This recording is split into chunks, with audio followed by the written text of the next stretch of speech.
Bismillahirrahmanirrahim. Assalamualaikum warahmatullahi wabarakatuh. Innal hamdalillah nahmaduhu wa nasta'inuhu wa nastaghfiruh wa na'udzu billahi min syururi anfusina wa min sayyiati a'malina. May yahdihillahu fa huwal muhtadi wa may yudlil falan tajida lahu waliyyan mursyida. Asyhadu an la ilaha illallah wa la syarika lah wa asyhadu anna Muhammadan abduhu wa rasuluhu la nabiyya ba'dah. Allahumma shalli wa sallim ala nabiyil karim sayyidina Muhammadin wa ala alihi wa ashabihi wa man tabi'ahum bi ihsan ila yaumiddin. Wa qala Allah ta'ala fil Qur'anil Karim, a'udzu billahi minasyaitonir rajim. Bismillahirrahmanirrahim. Alladzi khalaqal mauta wal hayata liyabluwakum ayyukum ahsanu amala. Sadaqallahul azim. Alhamdulillah, ayah bunda sekalian, setelah lama tidak bertatap muka ya, setelah sekian lama tidak bermuajahah, akhirnya kita bertemu kembali. Tidak mudah juga berkumpul di saat-saat sejumlah orang masih mengatakan ini pandemi juga masih besar gitu ya. Dalam sehari juga masih, kalau diakumulasi total ya, masih ada pertumbuhan jumlah yang terinfeksi cukup signifikan gitu. Namun demikian, saya malah agak tertarik dengan obrolan dengan komunitas IT 4 hari yang lalu. Ungkapannya ada dua hal yang menarik ya waktu saya ngobrol-ngobrol dengan para pakar IT. Pertama, mereka bilang gini, Bang, mumpung banyak orang masih ketakutan, kita curi start yuk gitu ya. Ada ungkapan begitu, mumpung kebanyakan orang masih ketakutan, masih kepengen di rumah, masih kepengen begini begitu, kita curi start yuk. Ngapain? tanggal 23 Juni yang akan datang kita kumpul di puncak. Begini, oke.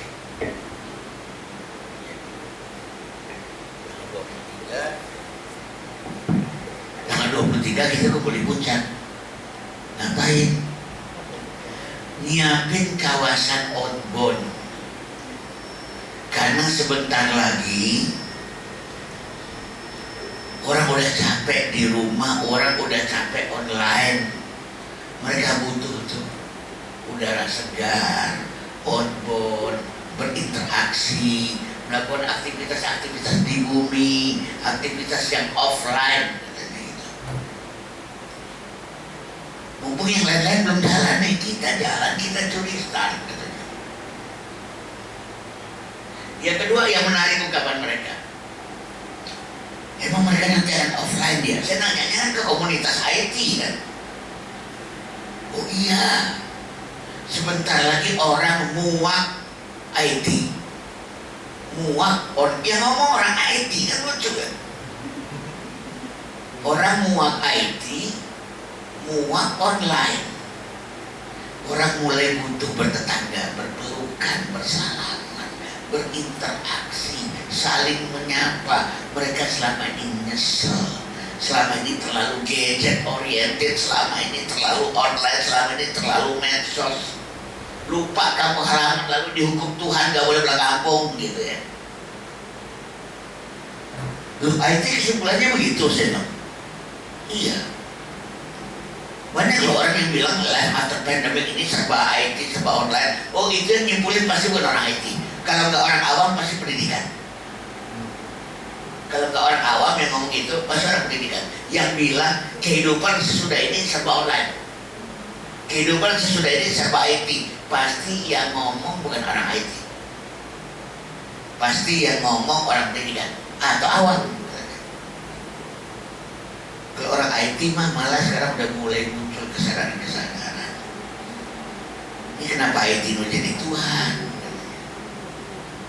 Udah terlalu didewa-dewakan. Ini kan sebenarnya cuma tools, sebenarnya kan cuma alat gitu. Nah, gitu. Baik ayah bunda sekalian, hari ini kita akan membahas tema tentang life after pandemic. kehidupan sesudah pandemi dalam pandangan tauhid, dalam pandangan iman, ya. Karena teori tentang life after pandemic ini macam-macam, terlalu beragam. Tapi kacamata tauhid melihat kehidupan sesudah pandemi ini seperti apa? Nah, baik.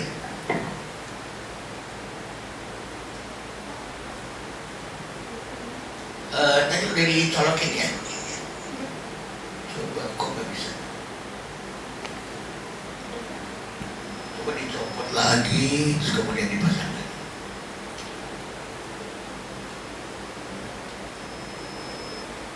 Takutnya dia ngambek, udah lama nggak kepake soalnya. Oh, udah lama dia udah nggak ngerti.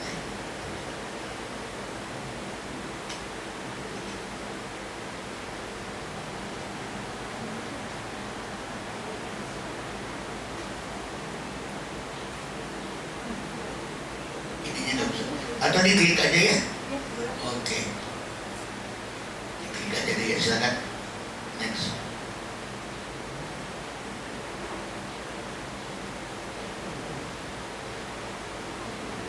Jangan di filenya ya. Nggak bisa ya. Coba dibalikin lagi, lalu kemudian di ya, apa hang dia.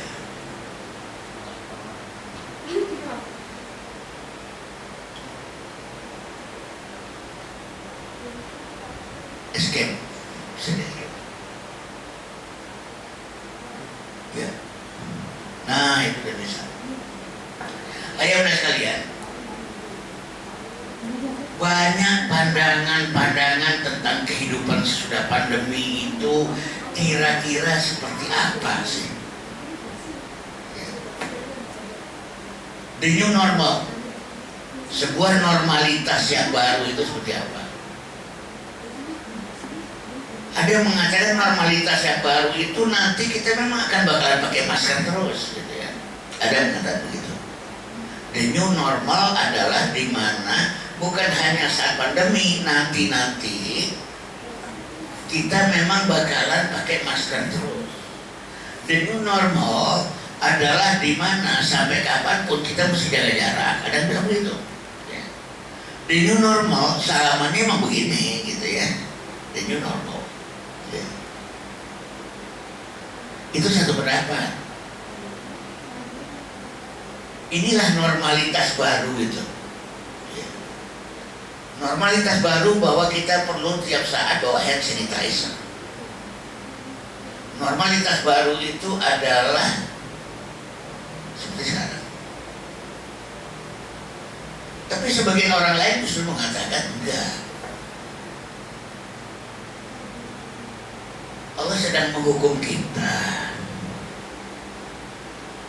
Selama ini kita telah melupakan keakraban. Kita sudah melupakan saling sapa. Kita sudah melupakan saling senyum.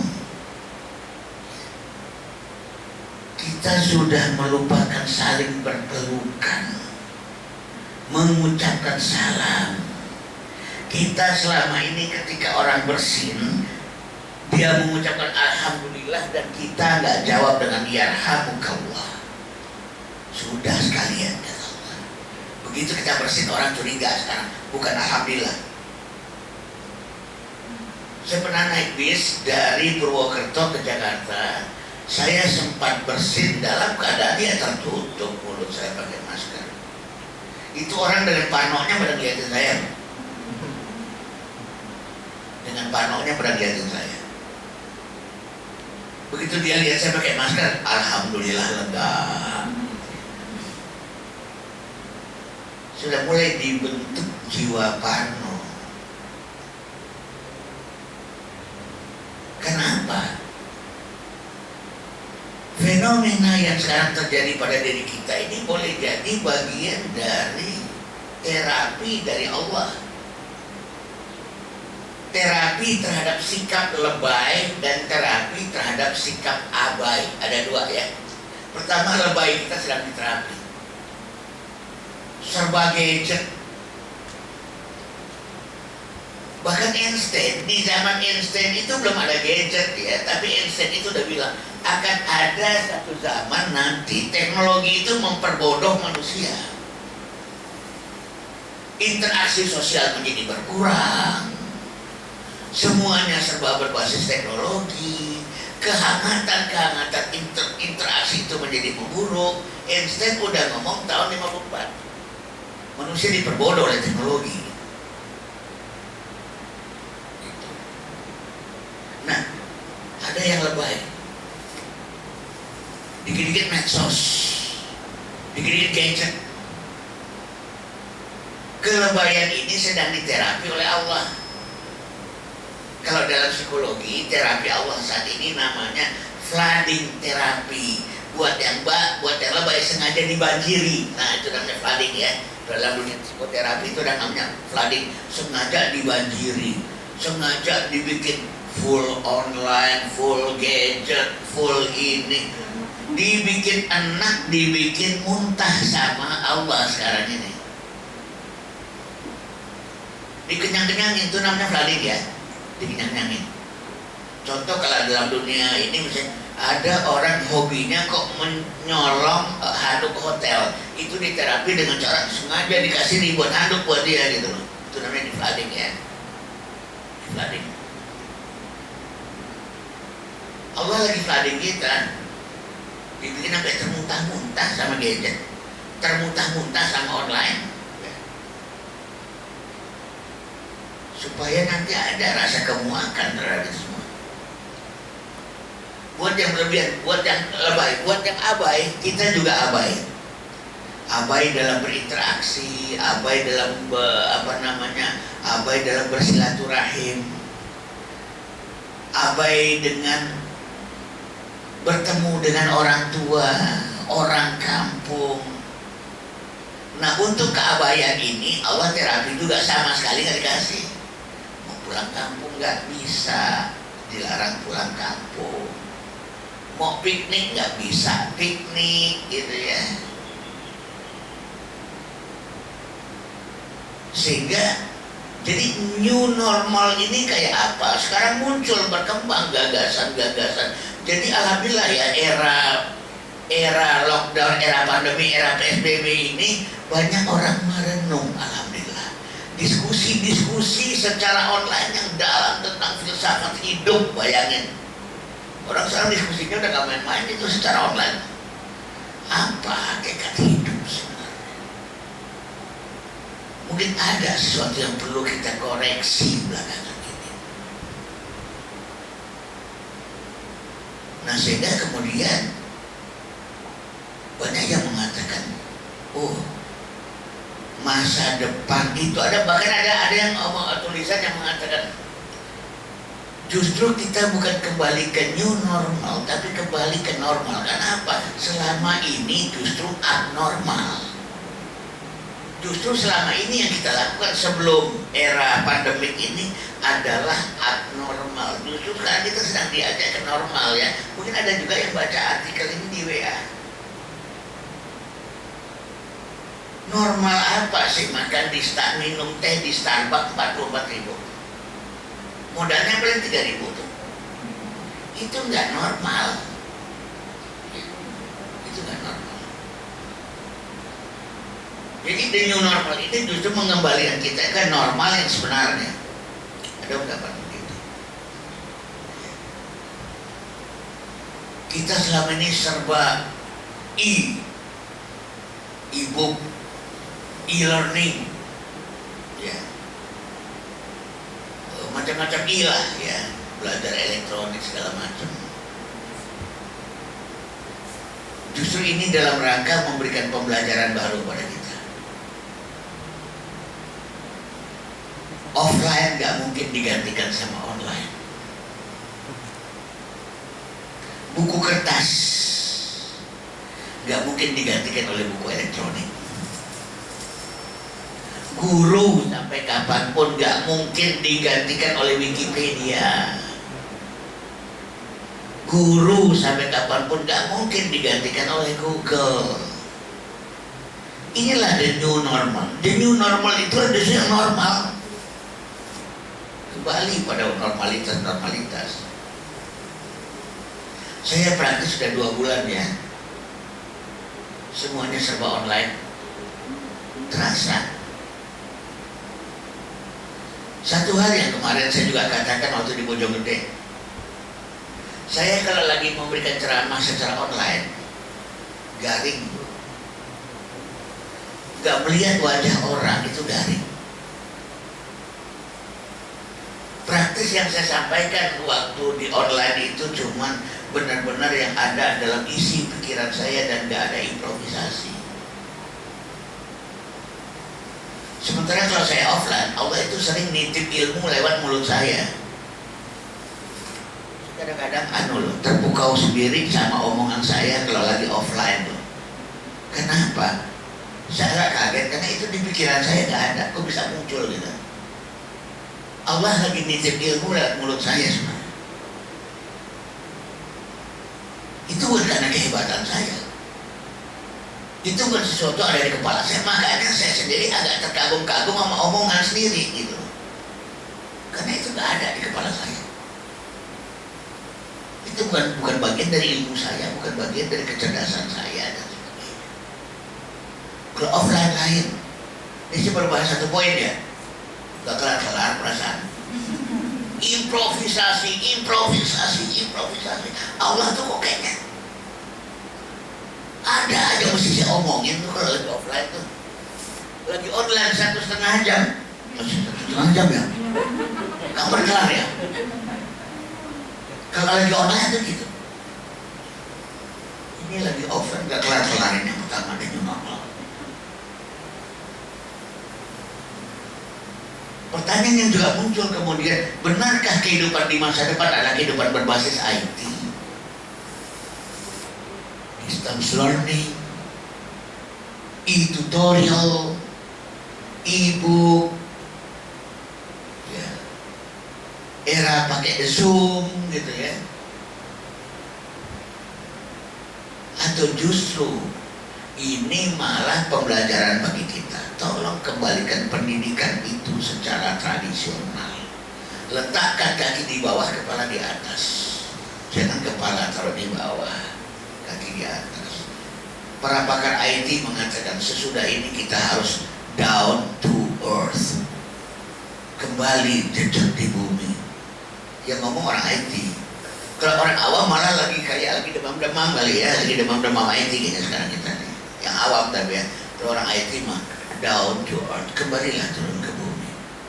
Saya insya Allah tanggal 23 ya lusa ya berarti ya akan ketemu dengan para pakar IT di Cisarua. Saya diundang ke oleh Teguh Rafli, mantan suaminya Tamara Blesinski ya. Kalau nggak salah anaknya sekarang Teguh Rafa ya, juga jadi artis juga ya. Rasya, ya Teguh Rasya.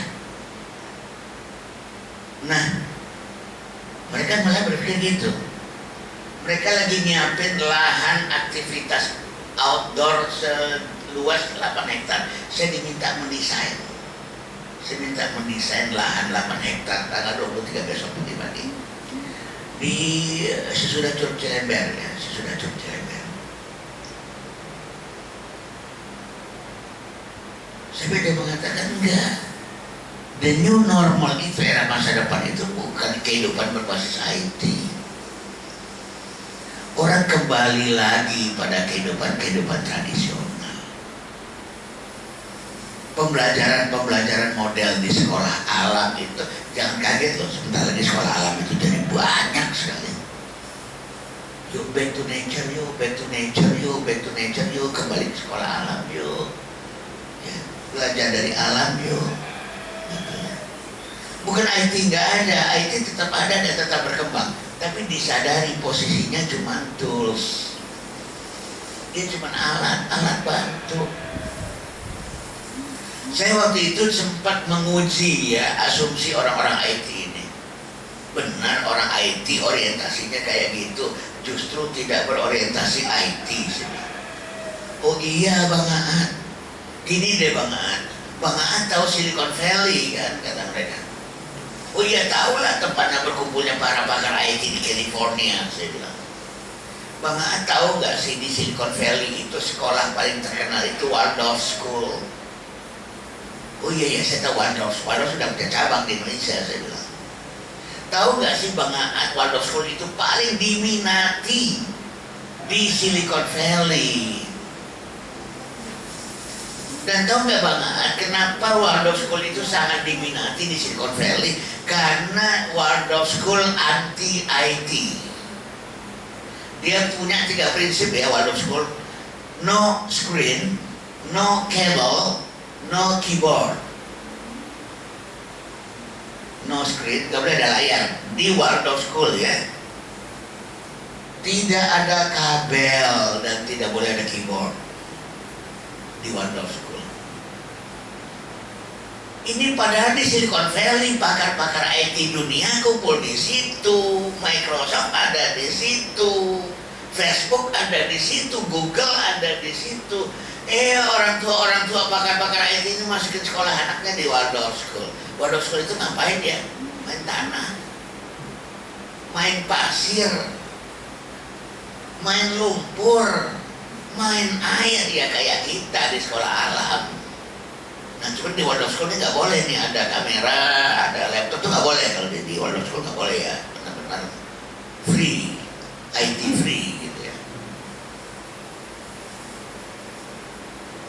Itu yang membuat mereka itu senang memasukkan anaknya ke Waldorf School, karena dia orang IT, dia pakar IT, dia nggak tahu bahayanya IT. Sama kayak teman saya seorang apoteker, dia punya apotek tapi pantangan dia satu. Beli obat di apotek itu pantangan, karena buat dia itu herbal yang penting. Kan saya seorang farmakolog, karena saya tahu racun-racun yang ada dalam obat farmakologi itu gitu loh. Saya punya teman tuh nggak mau, dia nggak mau coba obat-obatan apotek itu nggak mau. Dia punya apotek, dia apoteker ya, dia apoteker, dia punya apotek. Jadi pakar-pakar IT itu sikapnya seperti itu. Saya jadi ingat ketika teman-teman IT itu ngomong kayak begitu, saya jadi ingat omongan Steve Jobs, pendiri Apple. Yang paling aku takutkan kalau ngelihat cucu pegang iPad gitu ya. Lah yang bikin iPad dia yang paling takut kalau aku lihat cucuku megang iPad gitu. Jadi pakar IT justru akan mengatakan, kami orang-orang IT akan mengatakan tidak benar bahwa kehidupan after pandemic itu IT base. Ya. Orang akan kembali ke kesejatian hidup. Ibu masih ada nggak? Masih katanya. Tapi orang akan kembali ke buku yang lembar-lembar kertas itu. Orang akan kembali ketemu guru. Orang akan kembali bahkan berburu. Kalau sekarang kita berburu namanya bersekolah ya. Apa beda berburu dan bersekolah? Kalau yang bersekolah itu kita dikeroyok oleh banyak guru. Kalau yang namanya berburu, kita datang ke satu guru belajar sekian bulan, itu namanya berburu ya. Eropa kan sampai sekarang Eropa mulai hidup kembali tradisi berburu ya.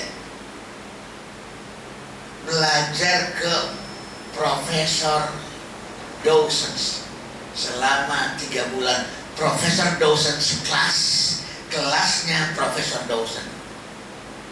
Itu namanya berburu. Kalau yang sekarang dia bersekolah nih, ya matematika gurunya ini gurunya ini, besok gurunya ganti lagi gitu ya. Nanti ketemu lagi minggu depan, ya jamnya sama gitu ya. Itu namanya bersekolah, bukan berburu. Kalau yang namanya berburu ya kepada satu orang guru selama sekian lama, itu namanya berburu. Saya alhamdulillah mencoba menghidupkan kehidupan berburu di Banda Aceh. Saya buka kelas psikologi dan gurunya cuma saya. Ya, gurunya cuma saya. Sudah berjalan 3 tahun, ya. Pesertanya ada 24. Mungkin 1 orang dapat ijazah, mudah-mudahan nanti ada 1 orang yang akan dapat ijazah. Ya. Yang 23 dapat STTB lah, surat tanda tangan belajar. Jadi 23 orang dapat STTB, 1 orang dapat ijazah. Apa bedanya? STTB itu artinya dia udah belajar dan dia udah kelar, itu namanya STTB. Kalau ijazah itu artinya saya salamin dia berhak kayak saya. Dia berhak ngajarin orang lain. Dia udah berhak dari sanad saya. Itu berarti dia udah dapat ijazah dari saya. Dia udah boleh berijtihad atas nama psikologi. Dan dia boleh bisa membentuk orang lain agar seperti dia hanya dengan kedua belah tangannya saja. Itu namanya orang dapat ijazah. Yang lain-lain tapi lulus kok. Dia dapat surat tanda tamat belajar namanya. Selama beberapa tahun dengan saya, dia udah boleh mengaplikasikan psikologi. Cuman untuk berijtihad di bidang psikologi nggak bisa karena dia nggak dapat ijazah. Untuk mendidik orang agar bisa seperti dia belum boleh. Sama ya, kita SD, SMP, SMA itu kan dapat STTB namanya. Kalau S1 baru dapat ijazah, S1, S2, S3 dapat ijazah. D3 nggak dapat ijazah, dia dapat diplom ya. Training yang dapat ijazah dong, training itu dia dapat sertifikat. Karena yang berhak dapat ijazah adalah S1, 2, 3. Berasal dari kata jaza ya juzu ijazatan. Ya. Jadi justru kehidupan normal ke depan itu, kehidupan sesudah pandemi itu adalah kehidupan yang kembali kepada tradisionalitas kita, dibantu oleh kecanggihan teknologi. Bukan IT based. Makanya pakar IT itu sekarang lagi ngetawain sekolah-sekolah yang sekarang sedang berinvestasi untuk distance learning triliunan. Itu jingga mau lagi investasi buat distance learning kan? Kalau lagi ya saya ketawain gitu ya. Saya ketawain jingga investasi jutaan untuk distance learning gitu ya. Bahwa perlu ada distance learning wajar, tapi nggak sampai investasi segitu amat lah ya. Jangan pernah mendoakan bumi ini nggak pernah normal lagi. Doakanlah kita akan kembali seperti dulu, bahwa anak-anak kita akan kembali kumpul di sini berlari-lari. Karena tanpa sadar kita seolah-olah berdoa ini masih panjang nih, ini bakalan masih lama nih, ini sampai tahun depan juga bakalan belum. Takutnya diaminkan malaikat. Takutnya diaminkan malaikat. Karena segalanya tergantung prasangka kita loh. Sangka kita akan mengatakan pandemi ini masih lama, akan. Sangka kita mengatakan sebentar lagi, iya sebentar lagi. Sangka kita pada diri kita akan terbukti. Bahkan sangka kita kepada Allah itu akan diamini oleh Allah itu sendiri. Dalam satu diskusi dikatakan anak katoni abdili, aku tergantung dari persangkaan hambaku padaku. Ya, Henry Ford pernah berkata, jika kalian yakin kalian mampu, atau kalian yakin kalian gak mampu, kalian benar. Udah gitu doang kalimatnya, keren ya. Jika kalian yakin kalian mampu, kalian benar. Jika kalian yakin kalian gak mampu, kalian benar. Karena sangka kita kan terbukti kok. Prasangka kita terhadap diri kita sendiri kan terbukti. Kita yakin anak kita anak soleh, insya Allah anak soleh. Kita yakin anak kita anak durhaka, insya Allah akan jadi anak durhaka. Semua tergantung prasangka kita. Hidup akan susah, ya akan susah. Tapi kalau kita mengatakan life is still beautiful, hidup ini akan tetap seindah yang dulu. Insya Allah hidup ini akan tetap seindah yang dulu. Persangkaan kita akan diamini oleh alam bahkan. Life after pandemic adalah life of anxiety and fear. Benarkah? Satu kehidupan yang penuh dengan kecemasan dan ketakutan. Ada yang berpendapat seperti itu. Hidup masa depan adalah hidup yang penuh dengan kecemasan dan ketakutan. Jadi kita mesti rajin-rajin dari sekarang pasang kuda-kuda ya. Dari sekarang kita harus siap siaga terus ya. Hidup harus dengan kewaspadaan tinggi loh ya. Itukah hidup sesudah pandemi? Karena kalau ketakutan yang kita mau bangun, ketakutan yang akan kita fabrikasi, memang akan kejadian. Saat saya pindah dari Bekasi ke Jogja, 16 tahun di Bekasi ya, Sekarang hampir 7 tahun di Jogja. Tinggal di mana Pak? Di Palagan Tentara Pelajar. Sebelah mana tuh? Ya arah ke Kaliurang. Gak takut letusan Gunung Merapi? Rumah Bapak Kalimantan gitu. Kan dekat dengan Gunung Merapi ya dia. Itu kan gunung vulkanik paling aktif di dunia kan? Iya. Gak takut Pak. Saya sampai bilang sama bersangkutan, saya ingin mengutip ungkapan Dr. Surono ya, mantan kepala PVMBG. Belum tentu 10 tahun sekali Gunung Merapi meletus. Sementara nikmatnya, rahmatnya, barokahnya kita nikmatin tiap hari. Sulfurnya yang turun dan menyuburkan lahan itu kita nikmatin tiap hari. Keindahan pemandangannya kita nikmatin tiap hari. Saya sekarang itu rajin loh ke Kaliurang. Kenapa? Kan lagi sepi. Wisatanya kan kosong semua. Saya bisa di Gaduh Pandang 5 hektar saya sendirian, kan nikmat itu. Kapan lagi? Saya lepas itu masker saya hirup udara.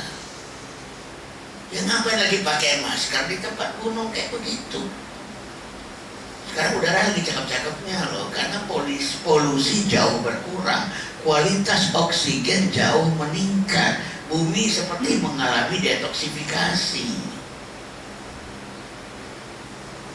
Rasulullah kan udah bilang bersama penyakit ada obatnya. Virus corona itu menyerang saluran pernapasan, obatnya apa? Udara segar di luar. Keluarlah pagi-pagi, buka masker selama nggak ada orang lain, selama kita tetap bisa jaga jarak. Jadi begitu virus corona, kita di rumah, ekonomi nggak berjalan, pabrik-pabrik berhenti, apa yang terjadi kemudian? Udah nggak seger, hirup itu. Sempat saya posting, saya memotret indahnya Gunung Merapi dari Gardu Pandang Kaliurang, kawasan wisata yang memang sekarang lagi kosong-kosongnya. Tapi dasar kalau orang itu parno ya tetap ada ya. Pak, kalau yang lain pada niru gimana Pak? Nah, kalau udah parno mah parno aja memang ya. Siapa yang suka bilang gitu? Mama ya, mama. Salah aja tuh yang saya lakukan gitu ya. Lah kan saya bilang Gardu Pandangnya kan lagi kosong, 5 hektar saya sendiri ya isinya. Iya kalau ditiru orang gimana? Setelah itu udah rekreasi tuh, lalu kita rekreasi bareng-bareng yuk. Ya nggak segitunya kali. Orang juga nggak ngerti, nggak sebodoh itu. Jadi benarkah kehidupan ini adalah penuh dengan ketakutan dan kecemasan sesudah pandemi itu? Tergantung bagaimana kita melihat. Kita mau ketakutan sama Merapi juga ketakutan aja. Saya udah hampir 7 tahun gak pernah tuh kena debu erupsi. Pernah tahun kedua kena. Saya kirain Merapi, gak taunya Gunung Kelut. Tebal itu. Saya bangun jam 9 pagi kayak masih malam ya. Begitu saya buka pintu, tebal itu. Dari mana? Bukan Merapi, malah Kelut. Daerah mana yang aman-aman aja dari semburan Kelut? Sebelahnya Kediri aman, malah aman. Kediri aman, malah aman. Bekasi kena loh. Bekasi kena, Jakarta kena, Bogor kena waktu semburan debu Gunung Kelut ya.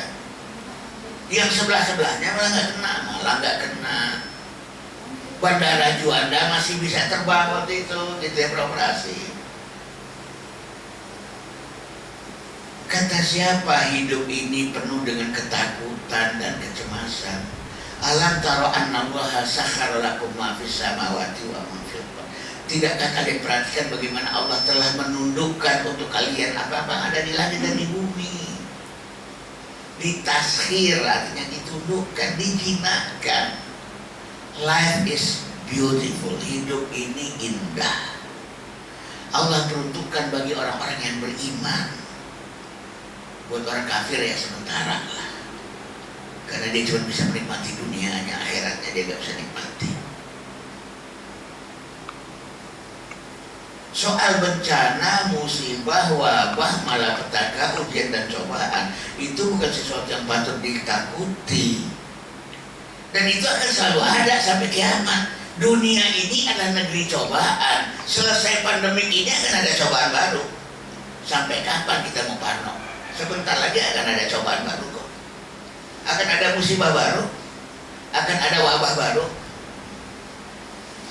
Tapi saya berkeyakinan ya, seandainya sebentar lagi di Indonesia, di dunia akan ada perang biologis.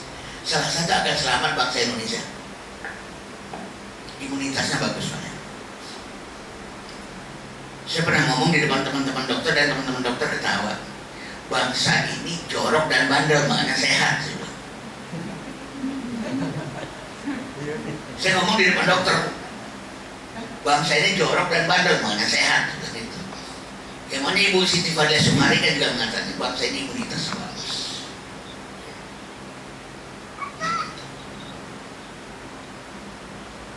Kalau nggak salah, Dokter Jingga juga bilang Indonesia hidup dengan the Indonesian style, gitu ya.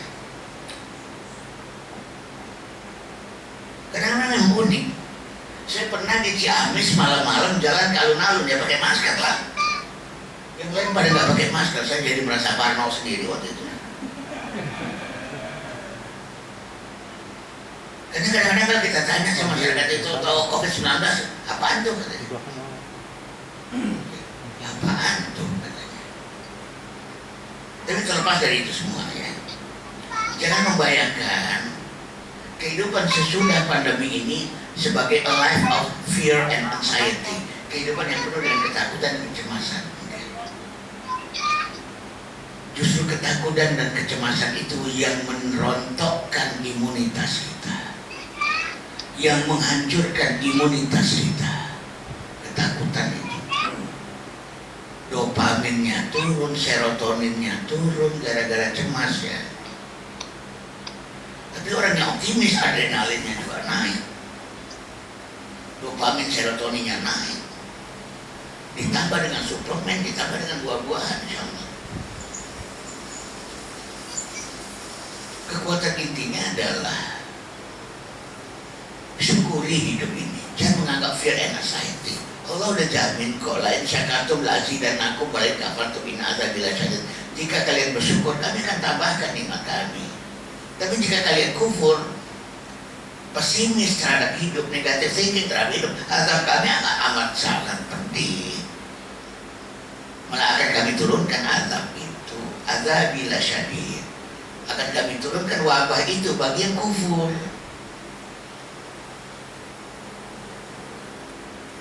Apa lewat pandemic disruption era kah? Era di mana terjadi perubahan sangat cepat kan, seperti yang dikatakan oleh Renan Kasali.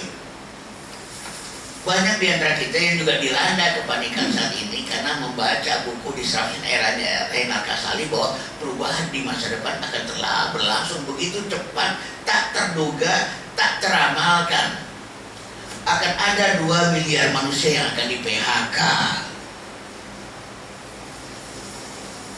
di era disruption ini, karena semuanya akan diganti dengan IT. Wah, panik lah. Teman saya, seorang dosen psikologi UGM, telepon saya, Bang, ini ada 2 mahasiswa psikologi kita lagi depresi, Bang. Kenapa?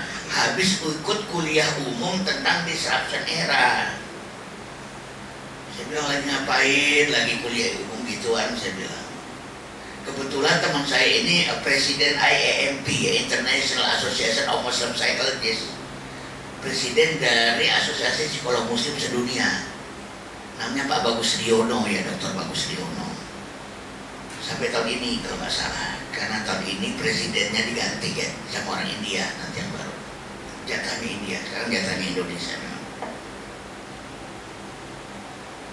Saya bilang, lagi ngapain ikut kuliah umum kayak gitu, bikin panik aja. Saya bilang, iya Bang, depresi Bang, gara-gara itu Bang. Kenapa? Ya siapa sih yang gak ketakutan, perubahan sangat cepat, perubahan tak teramalkan. Jadi mereka itu bingung, depresi. Sekarang perusahaan-perusahaan pun gak berani bikin rencana kerja 5 tahun ke depan loh, gak berani loh. Kenapa? Perubahan terlalu cepat. nggak berani meramalkan the far tomorrow, besok yang jauh-jauh itu mereka nggak berani ramalkan. Mereka hanya berani meramalkan the near tomorrow, besok tapi yang dekat-dekat aja 2 tahun ke depan gitu ya. Kayak Bank BCA ya, hanya berani bikin rencana 2 tahun ke depan, nggak berani lebih. Kenapa? Tak terduga, tak teramalkan.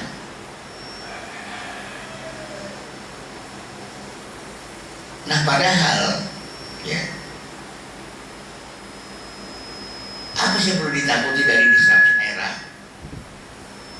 Bagi seorang muslim, kehidupan ini ada sunnahnya, perubahan juga ada sunnahnya, nggak pernah liar, bisa diramalkan. Wala tajidu li sunnatina tahwila, tidak akan terjadi perubahan pada sunnah kami. Jadi kita penuh dengan ketakutan dengan disruption era, sampai ada 2 orang depresi, masih psikologi lagi. Ya. Saya pernah jalan-jalan ke mall, mau nyari kaos buat di rumah. Kaosnya warnanya, saya senang, gue banget gitu ya. Tapi saya nggak jadi beli karena ada tulisan di depannya, tomorrow is the unknown. Besok adalah awan gelap gitu. Segitu cemasnya orang sama saya pantaskan ya. Masa sampai ada tulisan tomorrow is the unknown, besok adalah awan gelap. Saya nggak jadi beli. Saya nggak akan mengusung itu dengan membawa kaos itu. Nanti dibaca orang, sama aja saya ngeracunin orang. Masa depan tetap dapat dikenal. Knowable. Sampai segitunya. 6 tahun yang lalu sejumlah rektor dari seluruh dunia berkumpul di Paris. Salah satu kesimpulan dari pertemuan di Paris itu adalah 16 tahun yang akan datang, 80% kompetensi yang dibutuhkan saat itu teorinya aja sekarang belum ada. Apakah panik? Gimana cara nyiapin anak kita kalau gitu? 16 tahun yang akan datang, ini cerita 6 tahun yang lalu ya, berarti 10 tahun yang akan datang kalau udah sekarang. 80% kompetensi yang dibutuhkan saat itu teorinya aja sekarang belum ada. Ya panik lah. Kalau kita nggak menggunakan pendekatan tauhid ya. Banyak yang nanya sama saya, gimana kita mempersiapkan anak kita Pak Ustadz, Bang? Tenang aja saya bilang, caranya gimana? Didik anak kita, kembangkan potensinya, udah gitu Bang. Kembangkan potensi anak kita. Loh kok sesederhana itu Bang? Ingat, karena setiap anak diberikan potensi sesuai dengan masalah, kebutuhan dan tantangan zamannya. Zaman yang berubah terlalu cepat, itu Allah kasih potensi pada anak untuk menghadapi perubahan cepat. Emang begitu. Era disruption diberikan juga kepada anak kita kemampuan menghadapi era disruption. Emang Allah menciptakan manusia kayak mesin cetak. Allah menciptakan manusia satu persatu, handicraft. Selalu potensi yang diberikan pada tiap anak bergantung dari kebutuhan, permasalahan dan tantangan pada zaman dia hidup sampai dia mati. Cuman ini kan hanya bisa dipahami lewat tauhid. Hanya bisa dipahami lewat tauhid. Maka orang yang bertauhid nggak panik. Jadi kalau ditanya pada saya, gimana mempersiapkan anak menghadapi perubahan cepat? Kembangin aja potensinya. Sampai saya bilang, Bu, ya Allah, Allah itu benar-benar menciptakan manusia itu link and match dengan permasalahannya. Tahu nggak sih Bu, anak yang lahir di pantai dengan anak yang lahir di gunung, itu Allah ciptakan ukuran paru-parunya beda loh. Kenapa? Kebutuhan oksigennya beda di pantai dengan di gunung.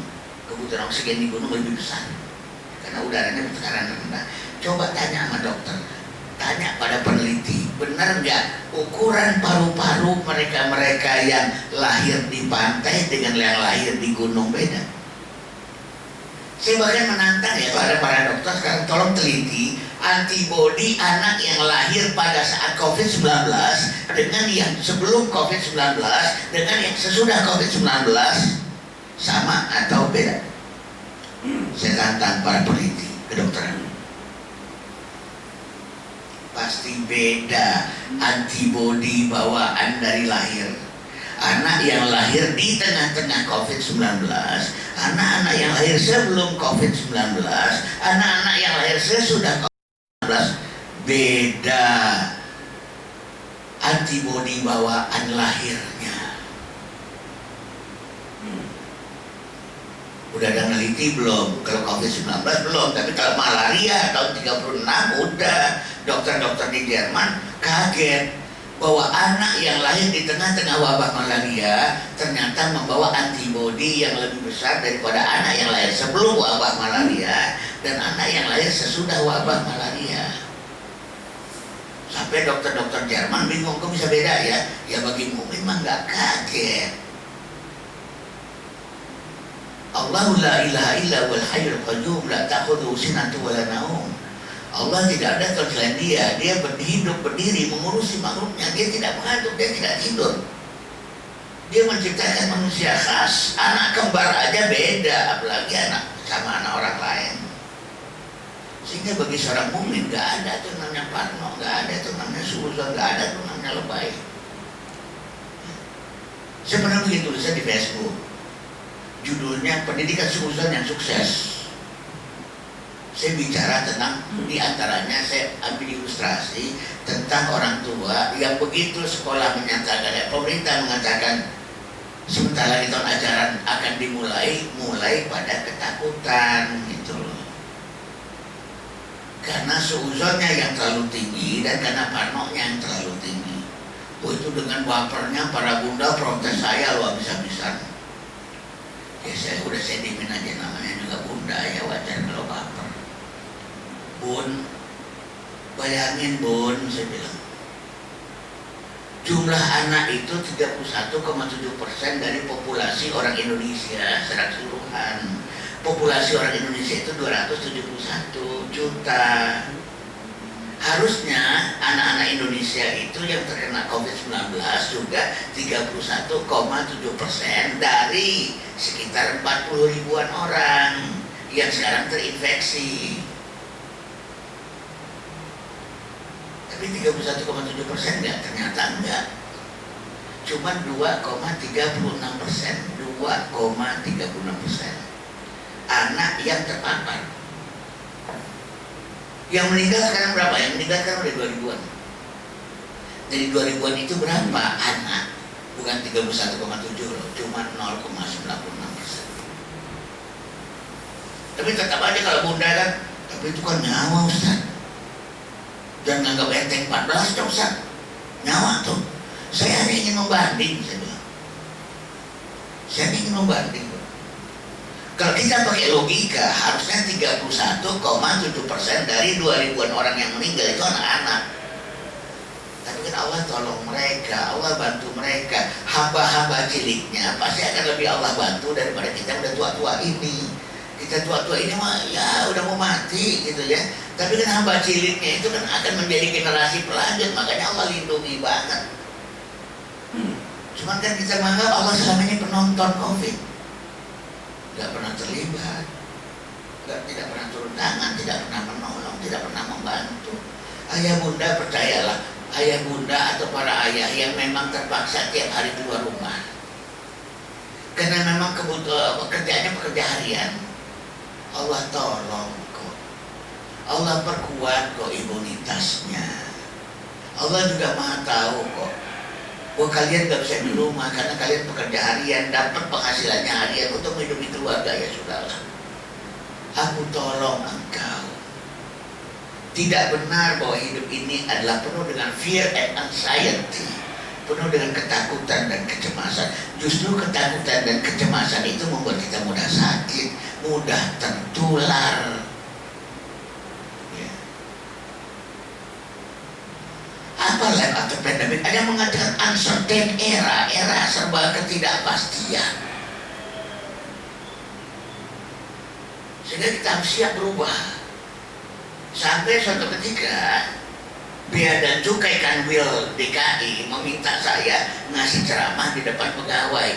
Judulnya Dare to Change. Berani berubah. Karena ini era yang uncertain ya, yang tak pasti. Ajarin pegawai kami nyali dan keberanian untuk berubah.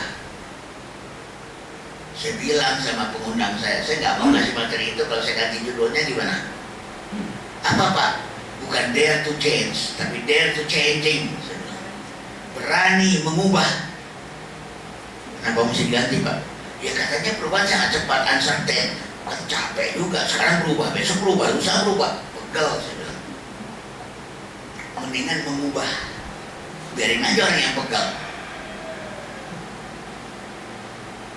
Saya bikin materi macam-macam sekarang. Ini tahu tidak after pandemic ya. Kalau nggak salah tanggal 30 saya akan menyampaikan materi tentang remote bonding and familiarity. Bagaimana membangun bonding jarak jauh antara guru dengan murid baru. Kalau murid lama udah ada bonding. Ini yang mau murid baru belum sempat ketemu udah bisa gitu ya. Lalu mesti diajari jarak jauh. Remote bonding, bagaimana membangun bonding jarak jauh itu? Jauh di mata tapi dekat di hati. And familiarity, membangun keakraban dari jarak jauh. Saya bikin lagi materi baru. Saya lebih suka changing daripada change. Change itu capek, berubah. Saya bilang, biarin aja saya berubah. Saya ada di depan perubahan, nggak mau di belakang perubahan. Capek ngikutin perubahan. Kalau memang uncertain, tapi sebenarnya enggak. Kata siapa hidup itu tidak pasti. Sunnatullah itu pasti. Seandainya ada yang mau belajar tentang hukum-hukum sunnatullah, seandainya ada yang mau belajar tentang hukum-hukum perubahan, makanya saya ingin mengajak hari ini, yuk kita melihatnya dalam kacamata tauhid. Gimana caranya? Inna fi khalqis samawati wal ardi wa ikhtilafil laili wan nahari la ayatil liulil albab. Sesungguhnya pada penciptaan langit dan bumi dan silih bergantinya malam dan siang terdapat tanda-tanda kekuasaan Allah bagi orang-orang yang mempergunakan akalnya. Kata Allah, satu, bukan sekedar langit dan buminya yang perlu dipelajari, tapi penciptaan langit dan buminya yang perlu dipelajari. Bukan malam dan siangnya saja yang perlu dipelajari, tetapi silih bergantinya juga perlu dipelajari. Proses and change, proses dan perubahannya perlu dipelajari. Kalau ini dipelajari, kita akan tahu bahwa kata siapa hidup itu uncertain, kata siapa perubahan itu tak dapat diramalkan. Seandainya perubahan itu tidak dapat diramalkan, sains berarti udah gak ada di masa depan. Karena salah satu tugas sains adalah predicting, meramal. Kalau memang masa depan gak dapat diramalkan, berarti sains sudah mati. Karena salah satu tugas sains adalah meramal. Sains justru percaya kepada gejala-gejala tetap yang tidak berubah. Ada 3 prinsip dalam filsafat ilmu. Pertama, postulate of natural kind, bahwa postulat keyakinan bahwa alam ini punya pola. Postulate of permanency, bahwa pola itu permanen, gak berubah. Postulate of determinism, ada hubungan sebab akibat dan itu juga permanen, gak berubah. Ini prinsip berpengetahuan.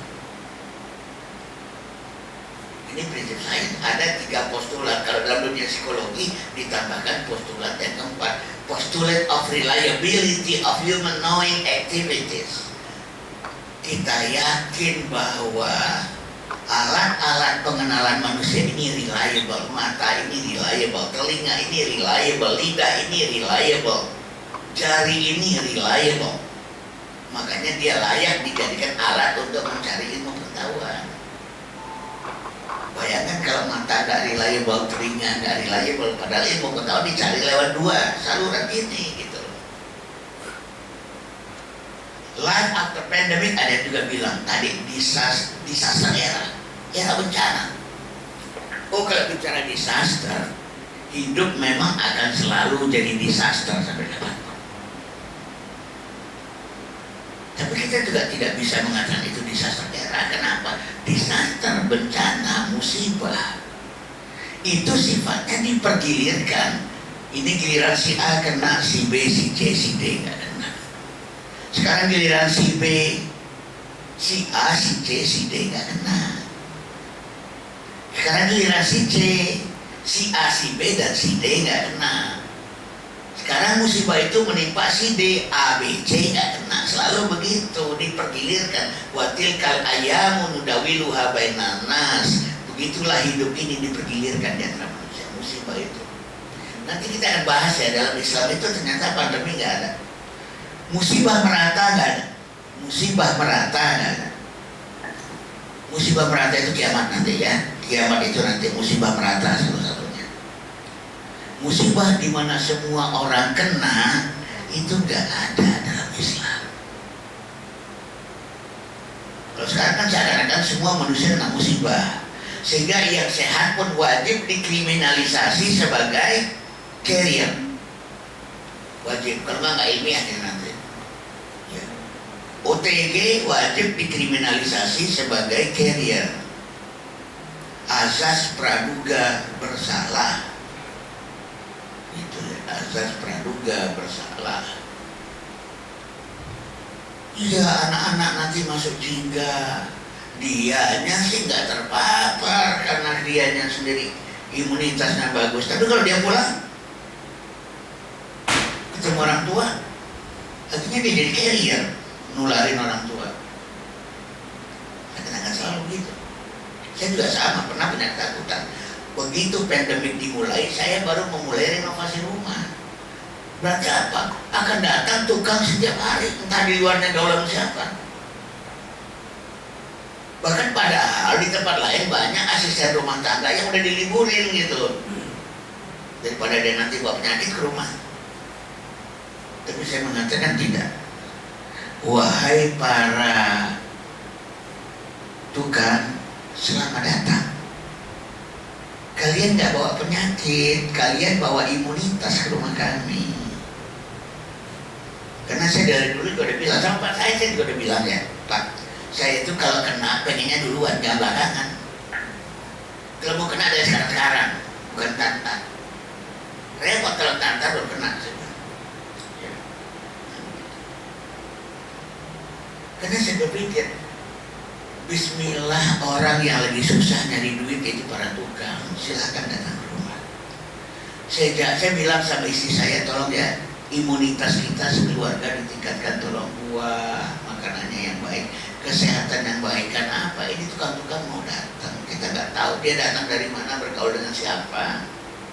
Boleh jadi mereka carrier, tapi insya Allah justru dengan dia membawa virus, dia sebenarnya membawa imunitas, tapi dengan syarat kesehatan kita terjaga. Jangan lupa ya, tiap pagi dan sore, wahai keluargaku, baca doa Bismillahirrahmanirrahim, la yadurru ma'asmihi syai'un fil ardi wala fis samai wa huwas samiul alim. Tolong baca doa dengan nama Allah, semoga tidak memberikan kemudaratan apa-apa yang ada di langit dan di bumi. Engkau maha mendengar lagi maha mengetahui. Baca doa supaya kita tidak mendapatkan kemudaratan oleh mereka yang datang ke rumah. Daripada kita batalkan renovasi, mereka butuh makan, mendingan renovasi jalan terus. Agar apa? Agar mereka senang dan mendoakan kita sebagai yang memberikan pekerjaan. Kita butuh doa di era pandemi ini, istriku, saya bilang. Ya bagaimanapun istri saya ya mak sama lah, secara umum dia ada kecemasan-kecemasannya. Kalau perlu kita bahkan sekarang kita tambahkan upah mereka. Kalau di Jogja itu satu hari itu 100.000 ya, tukang itu mandor 125. Saya bilang tambahin deh sodako ini obatnya ya. Jangan 100 ya, 125 per hari untuk tukang, 150.000 per hari untuk mandor. Saya bilang. Sekarang udah selesai alhamdulillah ya renovasi rumah saya. Kita butuh doa-doa mereka, kita butuh keridhaan mereka. Yang penting baca doa, rajin-rajin bersedekah sebagai obat, sebagai penangkal. Bacalah doa, ya Allah janganlah aku memudaratkan dan dimudaratkan. Memudaratkan artinya nularin ke orang, dimudaratkan artinya ditularin orang. Jangan sampai. Berdoalah. Cuman wahai istriku, jangan pernah ragu sama doa. Jangan pernah menganggap doa itu adalah solusi spekulatif. Kalau dikabulin, kalau enggak, nah itu udah mulai perasaan itu udah gak bagus tuh, solusi spekulatif. Dengan udah pasti. Doa udah pasti. Di mana tauhid kita ketika kita mengatakan doa udah pasti? Wahai keluargaku, rajin-rajinlah baca Quran. Rajin-rajinlah istighfar. Saya bilang, kenapa? Istighfar itu penambah imunitas. Surat 11 ayat 61. Ya ayyuhalladzina amanu astaghfiru rabbakum tsumma tubu ilaihi yursili alaikumus samaa'a mirara wa yazidkum quwwatan ila quwwatikum. Wahai orang-orang yang beriman, beristighfarlah kepada Allah, kemudian bertaubatlah padanya, agar Allah turunkan karunia yang lebat dari langit dan menambah kekuatan di atas kekuatan kamu. Wa yazidkum quwwatan ila quwwatikum, menambah imunitas di atas imunitas kamu. Saya bahkan diajarkan oleh guru saya istighfarnya Nabi Yunus di dalam perut ikan hiu. La ilaha illa anta subhanaka inni kuntu minadz zalimin. Guru saya itu dulu sering bilang, saya itu kalau lagi letih-letih capek mendakwah, padahal mau dakwah lagi sebentar lagi di tempat lain, ya udahlah berdoa, baca doa la ilaha illa anta subhanaka inni kuntu minadz zalimin. Akhirnya saya jadikan obat saya gitu loh. Kemarin pegel loh, pagi-pagi di Bojonggede, buru-buru nggak sempat makan ya. Zuhur saya sudah online. Saya kebetulan oleh Pak saya diinapin dekat sini nih, di apartemen apa Prima Harapan ya. Prima apa? Iya, di Prima Harapan itu. Nggak sempat sarapan belum, makan siang nggak sempat. Selesai jam 15.20, 15.30 mulai lagi online. Sampai Pak Said tahu ya, saya terpaksa sholat zuhur itu di mobil waktu berangkat dari Bojonggede kemari ya, di mobil saya terpaksa sholat zuhur. Akhirnya maghrib baru sarapan. Semalam itu baru maghrib sarapan. Saya sebenarnya dari Bojonggede udah disiapin tuh lontong sayur, tapi saya lupa bilang sama Pak Said, tolong dong pinjemin mangkok sama sendok garpu gitu ya. Akhirnya nggak jadi itu, saya kecamatan kemarin dari Bojonggede itu. Malam-malam online lagi sama Depok, tapi kan ada doanya. La ilaha illa anta subhanaka inni kuntu minadz zalimin. Tapi please ya, kalau berdoa itu mau yang yakin gitu ya. Jadi nggak perlu kita bicara tentang sesuatu yang serba tidak pasti, uncertain. Apa itu life after pandemic? Ya orang kadang-kadang bicara tentang bencana, tentang kiamat yang sudah dekat. Dan kita melihat ini aja udah kayak setengah kiamat gitu. Bahwa kiamat sudah dekat itu udah pasti. Sampai Rasulullah mengatakan dekatnya antara zaman kita dengan kiamat seperti ini. Lalu Rasulullah merapatkan jari telunjuknya dengan jari tengah. Ini udah zaman Rasulullah ya, apalagi sekarang lebih dekat lagi. Tapi seberapa dekatnya, wallahu a'lam bishawab. Andainya kiamat itu 1.000.000 tahun lagi, itu berarti sangat dekat loh. Karena umur alam semesta udah 63 miliar tahun. Umur alam semesta udah 63 miliar tahun. Berarti seandainya kiamat 1.000.000 tahun lagi, ya udah sangat dekat lah.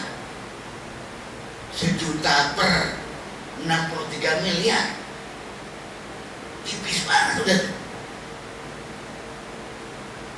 Jangan kemudian tentang kiamat sudah dekat ini dikalkulasi. Rusak iman kita yang mengkalkulasi kiamat. Karena dia rukun iman, ingat. Percaya pada hari kiamat. Jangan pernah mengkalkulasi kiamat. Dengan alasan mau kiamat banyak bencana, banyak musibah, ini itu. Ya, salah satu tanda-tanda kiamat memang banyak musibah. Tapi hidup ini secara umum penuh dengan musibah. Kita diminta untuk lupakan kiamat sudah dekat. Seakan-akan kiamat gak pernah ada. Itu kewajiban tauhid seorang mukmin.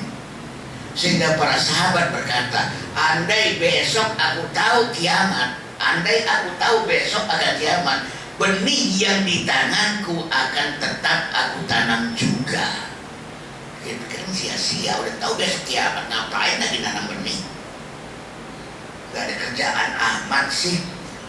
Tapi Islam, iman kita mengajarkan, lupakan bahwa sebentar lagi kiamat.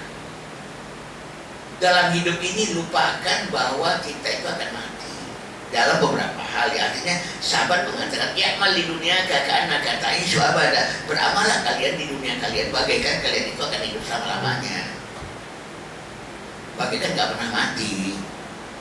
Itu yang menyebabkan Rasulullah dan para sahabat makin dekat ke kematian, beramalnya makin gila-gilaan, makin dahsyat amalnya. Kenapa? Mereka kan ingin mati dan husnul khatimah. Mereka ingin besok lebih baik daripada hari ini lebih baik daripada kemarin. Makanya makin dekat ke kematian, makin gila, makin habis-habisan. Mendekati kiamat juga seperti itu, makin habis-habisan. Jadikan ajal kita sebagai deadline kita. Karena ajal itu bahasa Inggrisnya memang artinya deadline. Artinya apa? Siapapun kalau ingat deadline pasti kerjaannya mati-matian. The power of kepepet, gitu ya. Makanya dikatakan oleh Rasulullah, manusia yang paling cerdik adalah manusia yang selalu ingat deadline. Manusia yang paling cerdik adalah manusia yang selalu ingat kematian. Kematian tidak menghambat dia, malah makin membuat dia habis-habisan. Deadline udah dekat nih, deadline udah sebulan lagi nih, bab 1 belum kelar nih skripsi, kejar lagi. Ternyata dasar orang Indonesia hobinya kepepet-kepepet. Dalam sebulan bab 2, bab 3, bab 4, bab 5 kejar semua. 2 tahun sebelumnya bab 1 gak kelar-kelar, 1 bulan berikutnya 5 bab kelar. Itulah manusia selalu mengingat ajal. Ajal bahasa Inggrisnya adalah deadline. Manusia paling cerdik kata Rasulullah. Jadi begitu juga dengan kiamat sudah dekat ini. Rusak akidah kita kalau kita mengkalkulasinya. Katanya sih 15 abad, berarti ya ini saat-saat terakhir kali kiamat. Ketika malaikat Jibril bertanya kepada Rasulullah, "Akhbirni anisa'ah, kabarkan padaku tentang kiamat." Rasulullah menjawab, "Mal mas'ulu anha bi'a'lama minas sa'il." Yang ditanya nggak lebih tahu daripada yang nanya, kata Rasulullah. Sampai Rasulullah mengatakan, kata malaikat Jibril, "Akhbirni an amaratiha." Lalu kabarkan aja tanda-tandanya. Lalu dijelaskan oleh Rasulullah tanda-tandanya. Kiamat sudah dekat, iya. Seorang sahabat juga bertanya sama Rasulullah, "Ya Rasulullah, benarkah kiamat sudah dekat?" "Ya," kata Rasulullah. Lalu Rasulullah bertanya, "Lalu apa yang engkau persiapkan menghadapi kiamat?" Sahabat ini bilang, "Tidak ada ya Rasulullah kecuali cintaku kepada Allah dan Rasul." Kata Rasulullah, "Benar, gak ada yang perlu dipersiapkan." Ini sekarang udah mulai banyak nih yang beli tanah-tanah di Mekah Madinah gitu ya, tempat yang gak akan didatangi Dajjal. Di Surabaya sudah mulai beberapa orang beli kuda, karena nanti ya sesudah perang besar nanti udah semua teknologi udah habis, orang udah kembali pakai kuda gitu. Sekarang udah mulai beberapa orang beli kuda di Surabaya ya. Waktu itu malah di Ramadan ada isu tentang aduhan ya. Sehingga udah mulai juga ada beli lahan-lahan di daerah di Kalimantan itu untuk mengantisipasi aduhan. Sementara para sahabat tidak pernah melakukan itu. Karena kalau isu kiamat udah dekat, di zaman Abbasiyah itu udah pernah kejadian bahwa beberapa tahun ke depan akan kiamat, itu di periodenya Abbasiyah, dekat-dekat ke zaman Nabi. Macam-macam yang berkembang. Makanya ulama keluarin fatwa-fatwa itu banyak, itu di periodenya Abbasiyah.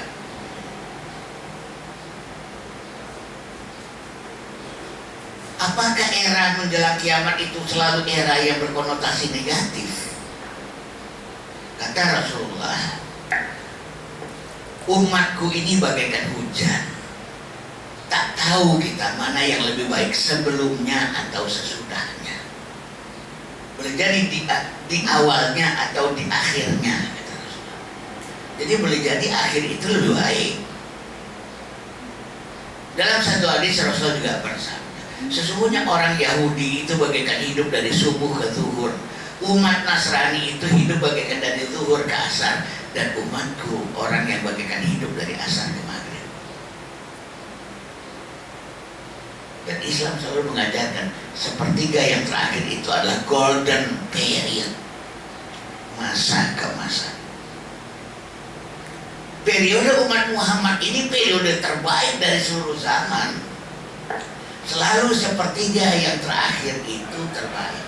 Sepertiga malam yang terakhir, sepertiga Ramadan yang terakhir, sepertiga tahun yang terakhir, sepertiga umur yang terakhir, sepertiga suapan yang terakhir, termasuk sepertiga zaman yang terakhir. Itu masa terbaik, masa ke masa.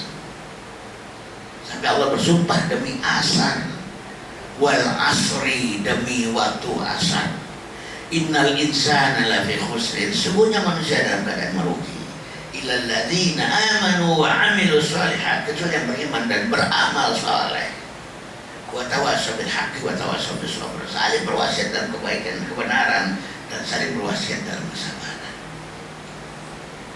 Jadi era-era menjelang kiamat ini juga sebenarnya era keemasan. Gak kemudian dihadapi dengan sikap-sikap parno, ya.